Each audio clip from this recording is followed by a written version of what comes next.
ओंकार ओडिया।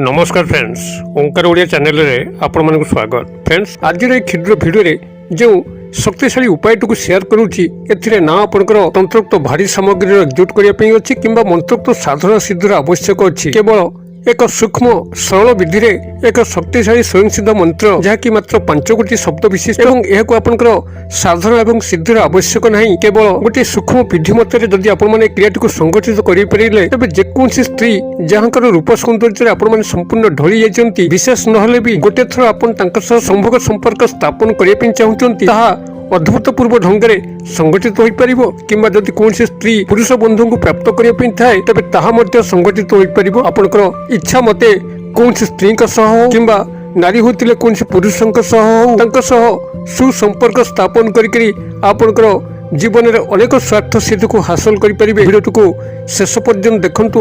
एक शक्तिशाली स्वयंसिद्ध मंत्र जहाँको कि आपण माने भ्रामरी मंत्र गुंजन रूप देकर ही आपन को क्रियाटी को संगठित करने पड़ो, जहाँकि अत्यंत सरल। केवल थरे बुझीगले आपण माने यही शक्तिशाली स्वयंसिद्ध क्रियाटी को अत्यंत सहज ढंग से संपादित करी कौन स्त्री को गुप्त भाव में संभोग संपर्क स्थापन करें अथवा नारी होते कौन पुरुष बंधु को आजीवन प्राप्त करी वैवाहिक एवं दाम्पत्य जीवन को सुरक्षित निर्वाह करें किंबा अन्य जेकोसी कार्य हो। केवल जे संभोग संपर्क स्थापन नारी आवश्यक होता है किंबा विवाह उद्देश्य कौन नारी पुरुष बंधु को आवश्यक होता है ता नुहे, बरं आपनकर अन्य जेकोसी जीवन क्षेत्र जो थे कि आपनकर जीवन किसी उन्नत घटी पारिबो। आपनकर आर्थिक दिग हो, वृत्तिगत दिग हो किंबा सामाजिक सांस्कृतिक क्षेत्र में कौन प्रकार कार्यक्रम को निभेवा हो, जदि कौन नारी साहचर्य कौन पुरुष बंधुंकर आवश्यक होता है किंबा कौन पुरुष बंधुंकर साहचर्य कौन नारी आवश्यक होता है, तबे यही बुद्धि मते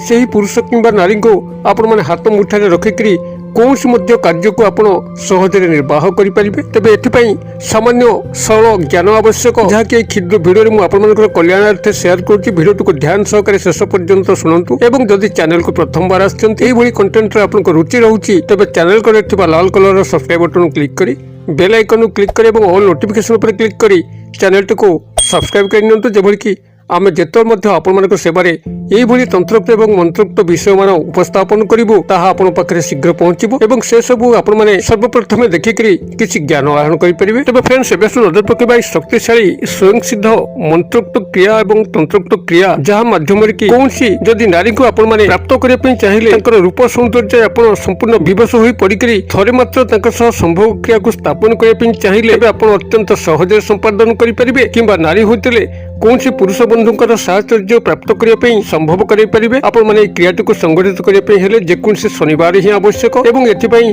जहाँ न्यूनतम सामग्री ता एही गोटे ठेकी बा माठिया को संग्रह करेंगे जहाँकि कुंभार भाई मान पाखे मिल अत्यंत क्षुद्र माठिया 5 टंका 10 टंका विनिमय एक कला माठिया को आपण माने संग्रह करेंगे। कला ठेकी जहाँकि क्षुद्र माटी पलम बोली कहुए कला रंगर क्षुद्र माठिया बा क्षुद्र माटी सरा पलम अथवा जदि आप देशी भाषा कहते ठेकी यह प्रथम आपण माने कुंभार भाई मान पाखे मार्केट रू संग्रह करेंगे एवं गोटे क्षुद्र कला कपड़ा जहाँकि पूर्व कौन स्थान व्यवहार हो संग्रह करेंगे एवं एक भोजपत्र जहाँकि पूजा सामग्री दुकान में मिल संग्रह करेंगे। ये समस्त सामग्री को आपण एकजुट करने अति बेसी आपको 10 ରୁ 20 टंका आवश्यक हम एवं गोटे कला मार्कर पेन जहाँकि पुस्तक दुकान में मिल कौन स्थान लेखालेखी हो भाव में जिनस को संगठित कर सारा जेकोसी शनिवार रात्र समय जिते आपण मैंने शयन करने जाऊँच आपंकर परिवेशटी शांत स्निग्ध परिवेश भरी जाऊँगी कोलाहलमय नहीं। यही एक निरुला मुहूर्त देखिक आपंकर रूम मध्य से ही नारी बा पुरुष जहाँ को आप वशीकरण क्रिया सामिल करने चाहूँगी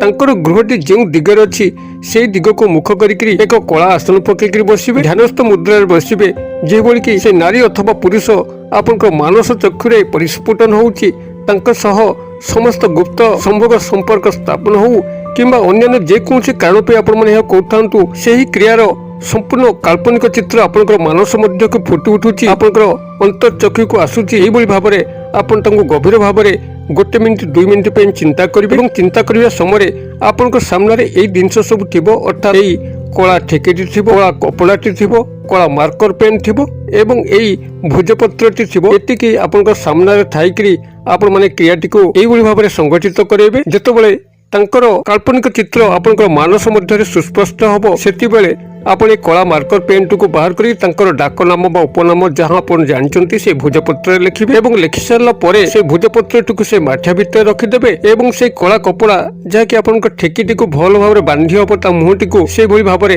ସେଇ ଠେକି ମଧ୍ୟ ରଖିଦେବେ। ରଖିକିରି ଆପଣ ନିଜର ମସ୍ତକ ପାଖରେ ଏହାକୁ ରଖିକିରି ତାଙ୍କରି ଧ୍ୟାନରେ ହିଁ ଶୟନ କରିବେ ଏବଂ ଶୟନ କରି ସାରିଲା ପରେ ଆପଣ ଯେତେବେଳେ ସକାଳ ନିଦ୍ରା ତ୍ୟାଗ ହେଉଛି ପ୍ରଥମ ଯେତେବେଳେ ଆପଣଙ୍କୁ ପରିଶ୍ରା ଲାଗୁଛି ଆପଣ ନିଜର ବାରିପଟକୁ ଯାଇ ହଉ କିମ୍ବା ନିଭୃତ ସ୍ଥାନକୁ ଯାଇକରି ହଉ ସେଇ ଠେକି ମଧ୍ୟରେ ଆପଣ ତା ଦେହରୁ କପଡ଼ାଟିକୁ କାଢ଼ି ଆଣିବେ ଏବଂ ସେ ଭୋଜପତ୍ରଟିକୁ ରଖି ଯେଉଁଥିରେ ଆପଣଙ୍କ ନାଁଟି ଲେଖାଇছে କଳା ମାର୍କର ପେନ୍ରେ ତାଙ୍କ ଡାକନାମ ଏବଂ ଉପନାମ ଆପଣଙ୍କ ସମସ୍ତ ପରିଶ୍ରାକୁ ସଜୋରରେ ସେ ଠେକି ମଧ୍ୟରେ ହିଁ ସାରିଦେବେ ଏବଂ ପରିଶ୍ରା କରିବା ସମୟରେ ଆପଣଙ୍କର ମୁଖ ଦକ୍ଷିଣ ଦିଗକୁ ରହିଥିବ। ଏ ଯେଉଁ ମନ୍ତ୍ରୋକ୍ତ ଧ୍ୱନି କହୁଛି ଯାହାକି ଭ୍ରାମରୀ ମନ୍ତ୍ରୋକ୍ତ ଧ୍ୱନି ଆପଣମାନେ ଏହାକୁ ସେଇଠି 1 ମିନିଟ୍ ପାଇଁ ଉଚ୍ଚାରିତ କରିବେ। ପରିଶ୍ରା ଆରମ୍ଭରୁ ଶେଷ ପର୍ଯ୍ୟନ୍ତ ଉଚ୍ଚାରିତ କରିବେ। ଆପଣଙ୍କର ମନ୍ତ୍ରଟି ହେଉଛି ଓಂ କ୍ରିମ୍ କାଳି କାଳି ବସ୍ଭ୍ୟୋ। ମୁଁ ଆଉଥରେ କହିଦେଉଛି ଓಂ କ୍ରିମ୍ କାଳି କାଳି ବସ୍ଭ୍ୟୋ। ଇଏ ହେଉଛି ମନ୍ତ୍ର। ମାତ୍ର ଯଦି ଆପଣମାନେ ଭ୍ରାମରୀ ମନ୍ତ୍ରୋକ୍ତ ଧ୍ୱନି ସୃଷ୍ଟି କରିବା ପାଇଁ ଚାହିଁବେ ତ ଏଇଭଳି ହେବ ଓಂ କ୍ରିମ୍ କାଳି କାଳି ବସ୍ଭ୍ୟୋ ଓಂ କ୍ରିମ୍ କାଳି କାଳି ବସ୍ଭ୍ୟୋ ଓಂ କ୍ରିମ୍ କାଳି କାଳି ବସ୍ଭ୍ୟୋ। ଯେଭଳି ଭାବରେ ଭ୍ରମର ଗୁଞ୍ଜନ କରୁଥାଏ ସେଭଳି ଭାବରେ ଆପଣଙ୍କୁ ଗୁଞ୍ଜନ କରିକିରି ନିଜର ଅନ୍ତରାତ୍ମାକୁ ଶୁଭିଲା ଭଳି ଆପଣମାନେ ଏହି ମନ୍ତ୍ରକୁ ଆପଣଙ୍କ ପରିଶ୍ରାର ଆରମ୍ଭରୁ ଶେଷ ପର୍ଯ୍ୟନ୍ତ କେବଳ ଉଚ୍ଚାରିତ କରିବା ପାଇଁ ଅଛି। ମୁଁ ବନାନ ଡାକି ଦେଉଛି କ୍ରିମ୍ କ ର ଫଳା ଦୀର୍ଘକାର ଅନୁସ୍ୱାର କାଳି କାଳି କ ଆକାର ର ହସେକାର କାଳି ବସ୍ଭ୍ୟୋ ବ ତାଲବେଶ ଭ ଜ୍ୟ ଫଳା ଓକାରେ ବିସର୍ଗ। ଏଇଭଳି ଭାବରେ ଆପଣଙ୍କର ମନ୍ତ୍ର ହେଉଛି ଓಂ କ୍ରିମ୍ କାଳି କାଳି ବସ୍ଭ୍ୟୋ। ଏହାକୁ ଆପଣମାନେ ସେଇଠି ପରିଶ୍ରା ଆରମ୍ଭରୁ ଶେଷ ପର୍ଯ୍ୟନ୍ତ ଧ୍ୟାନସ୍ଥ ସହକାରେ ଉଚ୍ଚାରିତ କରି ଚାଲିବେ ଭ୍ରାମରୀ ମନ୍ତ୍ରୋକ୍ତ ଧ୍ୱନି ମାଧ୍ୟମରେ ଯେଭଳି ଭାବରେ ଆପଣଙ୍କୁ ବୁଝେଇଲି। ଏଇଭଳି ଭାବରେ ଆପଣ ସେଠି ମନ୍ତ୍ରୋକ୍ତ ଧ୍ୱନି ଉଚ୍ଚାରଣ କରିସାରିଲା ପରେ ଆପଣ ସେଇ ଠେକିର ମୁହଁଟିକୁ ସେଇ କଳା କପଡ଼ାରେ ବାନ୍ଧିଦେବେ ଏବଂ ତାକୁ ଧରିକି ଆପଣଙ୍କର ଗୃହ ପାଖରେ ଯେଉଁ ତ୍ରିଛକି ଅଛି ଅର୍ଥାତ୍ ଛକଟିଏ ଥବ ତିନି ଆଡ଼କୁ ଆପଣଙ୍କ ରାସ୍ତା ପଡ଼ିଥିବ ଏଇଭଳି ଛକ ପାଖକୁ ଯାଇକରି ଆପଣ ଖାଲି ପାଦରେ ସେ ଠେକିଟିକୁ ମାଟି ତଳେ ପୋତି ଦେଇ ଆସିବେ କିମ୍ବା ଯଦି ତ୍ରିଛକି ଆପଣଙ୍କର ଗୃହ ପାଖରେ ନାହିଁ କୌଣସି ଶ୍ମଶାନ ବା ନିର୍ଜନ ପ୍ରାନ୍ତରେ ଥିବ ଯୋଉଠିକି ଲୋକମାନେ ସାଧାରଣତଃ ଯାଆନ୍ତି ନାହିଁ କିମ୍ବା ଖୁବ୍ କମ୍ ଯାଆନ୍ତି ସେଇଭଳି ସ୍ଥାନରେ ଆପଣମାନେ ଏହାକୁ ହାତେ ଗାତ ଖୋଳିକରି ମାଟି ତଳେ ପୋତି ଦେଇକି ଆସିବେ। ଯେପର୍ଯ୍ୟନ୍ତ ଏହା ସେ ମାଟି ତଳେ ପୋତା ହେଇକି ରହିଥିବ ସେହି ନାରୀ ବା ପୁରୁଷ ଆପଣଙ୍କ ସହ ସମ୍ପର୍କିତ ହୋଇ ରହିଥିବେ ଆପଣ ଯେତେବେଳେ ମଧ୍ୟ ଚାହୁଁଥିବେ ସେ ସମ୍ପର୍କ ସ୍ଥାପନ କରିବା ପାଇଁ ବିରତ ହେବେ ନାହିଁ, ମନା କରିପାରିବେ ନାହିଁ ଏବଂ ଯେତେବେଳେ ଆପଣମାନେ ଚାହିଁବେ ଏହି କ୍ରିୟାରୁ ସେ ବାଦ୍ ଯାଆନ୍ତୁ ତାଙ୍କ ସହ ଆପଣଙ୍କର ସମ୍ପର୍କ ସ୍ଥାପନର ଆବଶ୍ୟକ ନାହିଁ, ସମସ୍ତ କ୍ରିୟାକଳାପ ତାଙ୍କଠାରୁ ଆପଣ ଆଦାୟ କରିସାରିଛନ୍ତି ତ ଆପଣ ଯେକୌଣସି ରବିବାର ଦିନ ସକାଳୁ ଯାଇକରି ସେହି ସ୍ଥାନରୁ ମାଟି ଖୋଳିକରି ଠେକିଟିକୁ ବାହାର କରିଦେବେ ଏବଂ ତାର ମୁଖ ଖୋଲିକରି ପାଖରେ ଥିବା କୌଣସି ପ୍ରବାହିତ ନଦୀ ଜଳ କିମ୍ବା ନାଳ ଜଳ ଧାର ହଉ ସେଥିରେ ଆପଣମାନେ ଏହାକୁ ବିସର୍ଜିତ କରିକରି ଆପଣ ଠେକିଟିକୁ ଭସେଇ ଦେବେ ତ ସେହି ନାରୀ ବା ପୁରୁଷ ଆପଣଙ୍କର ଏହି ତନ୍ତ୍ରୋକ୍ତ ମୋହନ କ୍ରିୟାରୁ ମୁକ୍ତ ହୋଇଯିବେ। ତାଙ୍କ ସହ ଆପଣଙ୍କର କୌଣସି ସମ୍ପର୍କ ସ୍ଥାପନର ପ୍ରଶ୍ନ ଉଠିବ ନାହିଁ। ଆପଣମାନେ କ୍ରିୟାଟିକୁ ଯଦି ଏଇଭଳି ଭାବରେ ସଂଗଠିତ କରିପାରିବେ କୌଣସି ନାରୀ ବା ପୁରୁଷଙ୍କୁ ଆପଣମାନେ ଅଚିରେ ପ୍ରାପ୍ତ କରିକରି ତାଙ୍କ ସହ ସମସ୍ତ ସମ୍ପର୍କକୁ ବଜାୟ ରଖିପାରିବେ। ଯଦି ଭିଡ଼ିଓଟି ଭଲ ଲାଗିଥିବ ତେବେ ହୃଦୟ ନିଶ୍ଚିତ ଭାବେ ଗୋଟେ ଲାଇକ୍ କରିଦେବେ, ସାଙ୍ଗସାଥୀ ମହଲରେ ଯଥେଷ୍ଟ ମାତ୍ରାରେ ସେୟାର କରିବେ ଯେଭଳିକି ଏହା ସମସ୍ତଙ୍କ ପାଖରେ ପହଞ୍ଚିଯିବ। ସମସ୍ତେ ଏଥିରୁ ଉପକୃତ ହେଲା ପରେ ଆପଣଙ୍କୁ ମାତା କାଳୀଙ୍କର ଅଶେଷ କୃପା ଲାଭ ହୋଇପାରିବ। ଭିଡ଼ିଓର କ୍ଷେତ୍ର ପରିସର ମଧ୍ୟରୁ ମୋତେ ଏଠି ବିଦାୟ ଦିଅନ୍ତୁ। ପୁଣି ଆପଣମାନଙ୍କ ସହ ଦେଖା ହେବ ଏଇଭଳି ଏକ ଶିକ୍ଷଣୀୟ ଭିଡ଼ିଓରେ। ସେ ପର୍ଯ୍ୟନ୍ତ ଦର୍ଶକ ବନ୍ଧୁ ଆପଣମାନେ ସମସ୍ତେ ମଙ୍ଗଳଙ୍କ କୃପାରେ ଭଲରେ ଥାନ୍ତୁ ରହୁଛି। ସର୍ବଭବନ୍ତୁ ସୁଖିନଃ ସର୍ବସନ୍ତୁ ନିରାମୟା ସର୍ବଭଦ୍ରାଣୀ ପଶ୍ୟନ୍ତୁ ମା କଶ୍ଚିତ୍ ଦୁର୍ଭାଗ୍ୟ ଭବେତ୍। ଓಂ ଶାନ୍ତି ଓଂ ଶାନ୍ତି ଓଂ ଶାନ୍ତି। ନମସ୍କାର।